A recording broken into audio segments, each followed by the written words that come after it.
Good morning વિદ્યાર્થી મિત્રો। આજે ધોરણ 1 વિષય છે ગુજરાતી। ગુજરાતીની અંદર આપણે જોઈ રહ્યા છીએ ચેપ્ટર 3 અજબ જેવી વાત છે, બરાબર। તો એની અંદર આપણે ખૂટતા મૂળાક્ષર મુખ્ય શબ્દ પૂરો કરો। તો અહીંયા ચિત્ર આપેલા હતા, એના આધારિત આપણે અહીંયા શબ્દમાં મૂળાક્ષર ખૂટતો હતો એ મૂળાક્ષર આપણે લખ્યો અને શબ્દ પૂરો કર્યો। એના પછી જોડકા, વાંચો અને સરખા શબ્દો જોડો। તો આપણે જોડી દીધા। હવે આપણે જોવાના છીએ આઈડિયલની અંદર પેજ નંબર 51 પર। આઈડિયલની અંદર પેજ નંબર 51 પર આપેલું છે વાંચો અને સમજો। તો અહીંયા શબ્દ આપેલા છે, કેવા આપેલા છે? શબ્દ કાના માત્ર વગરના, સાદા શબ્દ આપેલા છે, કેવા? સાદા। અહીંયા આપેલો છે પહેલો શબ્દ ન મ, ન ળ, મ ગ, મ ન, જ મ, જ ટ, ન મ ન, ન ય ન, ન ય ન, મ ગ જ, મ ગ જ, મ દ દ, જ ગ ન, જ ન, જ ન, ગ જ, મ ગ ન, ગ ગ ન। તો અહીંયા આપણે શબ્દ વાંચ્યા। હવે અહીંયા નીચે જુઓ, હવે નને કાનો કરીએ તો વંચાય ના। હવે નને કાનો કરીએ તો વંચાય ના, નને કાનો કરીએ એટલે શું વંચાય? ના। તેવી રીતે મને કાનો કરીએ તો વંચાય માં। જેવી રીતે નને કાનો ના, તેવી રીતે મને કાનો માં। એવી રીતે એ જુઓ, ગને કાનો કરીએ તો વંચાય ગા, જને કાનો કરીએ તો વંચાય જા। શું કર્યું? ફક્ત ને ફક્ત અહીંયા કાનો કર્યો। મૂળાક્ષર ન, મ, ગ અને જ। નની પાછળ કાનો કરીએ તો ના, મને કાનો કરીએ તો માં વંચાય, ગને કાનો કરીએ તો ગા વંચાય અને જને કાનો કરીએ તો જા વંચાય, બરાબર। હવે જુઓ કાનો કરવાથી શબ્દ વાંચવામાં શું ફેર પડે છે તે સમજો। શું કહે છે? કાનો કરવાથી શું ફેર પડે છે શબ્દમાં? શબ્દ વાંચવામાં શું ફેર પડે છે તે સમજો। અહીંયા આપેલું છે ન મ, ન મ, તો નને કાનો કર્યો ના મ, નને કાનો કરીએ તો ના મ, ન મ, કાનો કરવાથી આખો શબ્દનો ઉચ્ચાર બદલાઈ જાય છે, બરાબર। શું કરવાથી? કાનો કરવાથી, ના મ। પછી આપે છે મ ગ, તો મને કાનો મા ગ, મા ગ। અહીંયા આપે છે જ ગ, તો જને કાનો અહીંયા કર્યો છે તો શું વંચાશે? જા ગ। એવી રીતે અહીંયા આપે છે ગ મ, તો ગને કાનો ગા મ, ગ ઢ, તો ગને કાનો ગા ઢ, ગ જ, તો ગને શું કર્યો? કાનો ગા જ, જ ન, તો જને કાનો જા ન, જ મ, તો જને કાનો જા મ, બરાબર વંચાયું। હવે જુઓ, વાક્યોમાં આવતા ન, મ, ગ, જ થી બનાવતા શબ્દો ઓળખો અને તેની નીચે લીટી દોરો।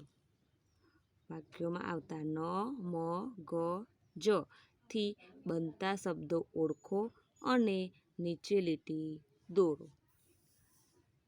જુઓ શું કહ્યું છે? ન, મ, ગ અને જ થી બનતા જે શબ્દો હોય એને ઓળખવાના છે અને એની નીચે શું કરવાનું છે? લીટી દોરવાની છે। તો અહીંયા જુઓ, મારું, મારું, તો અહીંયા મ આવ્યો। નામ, તો અહીંયા ના મ આવ્યો. પછી નયન તો અહીંયા નયન આવ્યો શબ્દ. બરાબર. એના પછી જુઓ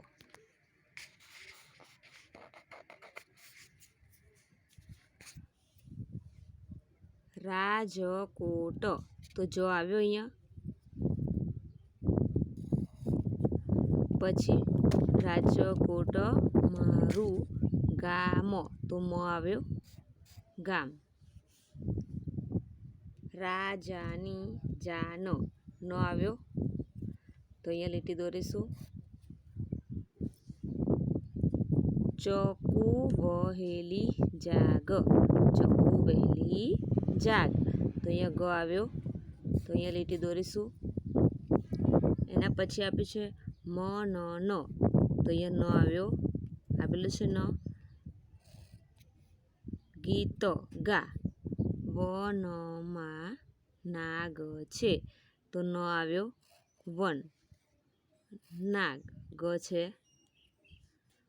મને મજા આવી તો મને મ આવ્યો મજા, ત્યાં આગળ મ આવ્યો. જનક તો અહીંયા જ છે તો અહીંયા લીટી દોરીશું. મારા મામા છે જનક મારા મામા છે તો અહીંયા જુઓ નામ તો મ આવે છે. નયન તો ન. રાજકોટ તો જ આવ્યો. ગામ તો મ આવ્યો. જાન તો ન આવ્યો.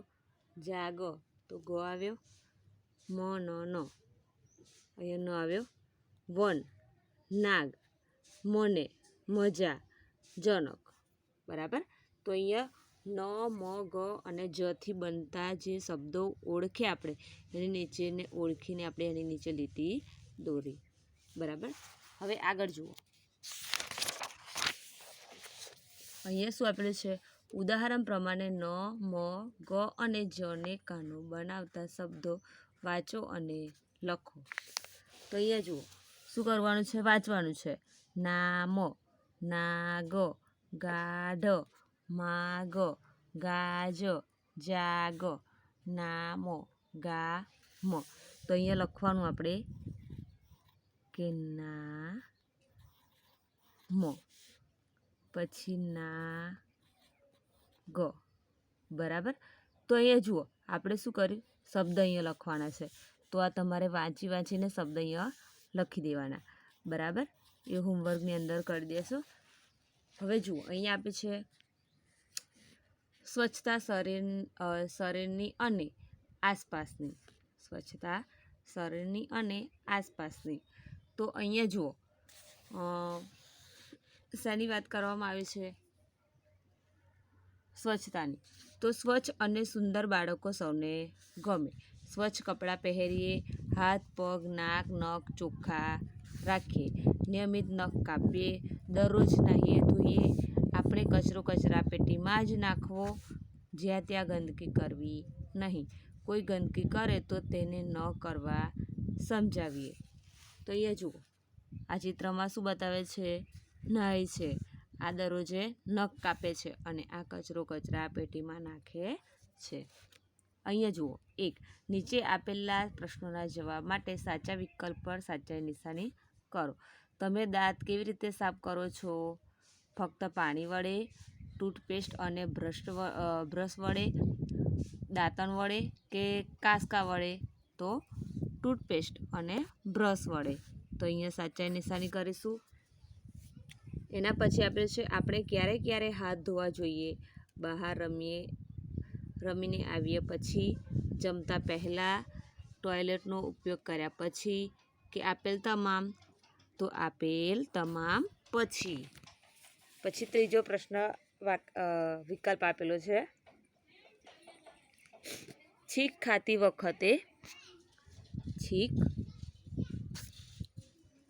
છીંક ખાતી વખતે મોં આડે રૂમાલ કેમ રાખવો જોઈએ? નીચેનામાંથી યોગ્ય જવાબ પર સાચા નિશાની કરો.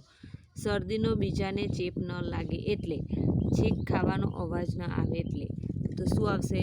શરદીનો બીજાને ચેપ ન લાગે એટલે. તો અહીંયા સાચા નિશાની કરીશું. એના પછી સામે જુઓ શું આપેલું છે, શરીર ગંદુ કેવી રીતે થાય છે? રોજ નાહીએ નહીં તો, ગંદકીવાળી જગ્યાએ રમીએ તો, ગંદા કપડાં પહેરીએ તો, કે આપેલ તમામ તો આપેલ તમામ. ઘરનો કચરો ક્યાં નાખવો જોઈએ? નીચેના ચિત્રો જુઓ અને સાચા નિશાની કરો.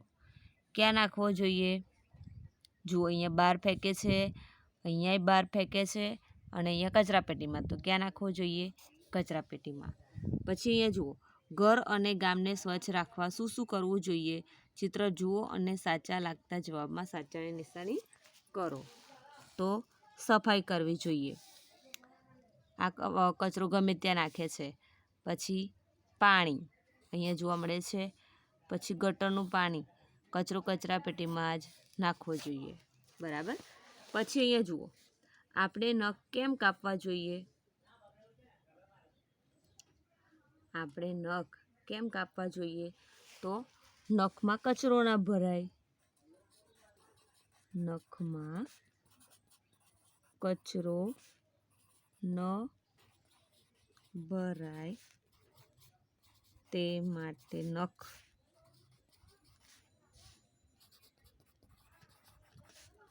કાપવા જોઈએ. પછી આપે છે નખ અને નખ ન કાપીએ તો નખમાં શું ભરાય? શું ભરાય? કચરો, માટી. બરાબર. ગંદા કપડાં પહેરવાથી આપણે કેવા લાગીએ છીએ? ખરાબ. કેવા લાગીએ છીએ? ખરાબ. પછી ધોયેલા કપડાં પહેરવાથી શું ફાયદો થાય છે? શરીર સ્વચ્છ રહે છે. બરાબર. એના પછી જુઓ શું લખેલું અહીંયા આપેલું છે કે તમારું ઘર કોણ સ્વચ્છ રાખે છે? તો મમ્મી, બહેન. બરાબર. પછી દાદી. તમે રાખતા હોય તો તમે લખી દેવાનું અહીંયા. બરાબર. વગેરે. કચરાપેટી ક્યાં ક્યાં જોવા મળે છે? જણાવો. તો ક્યાં જોવા મળે છે? ઘરની બહાર. પછી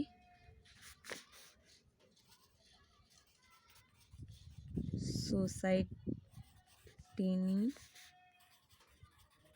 બહાર. પછી ક્યાં જોવા મળે છે? સ્કૂલમાં વગેરે. બરાબર. પછી આપે છે યોગ્ય જોડકા જોડો. તો અહીંયા જોડકા શું કરવાના છે? જોડવાના છે. તો બ્રશ આપણે દાંત શાનાથી સાફ કરીએ છીએ? તો બ્રશથી. પછી અહીંયા આપેલું છે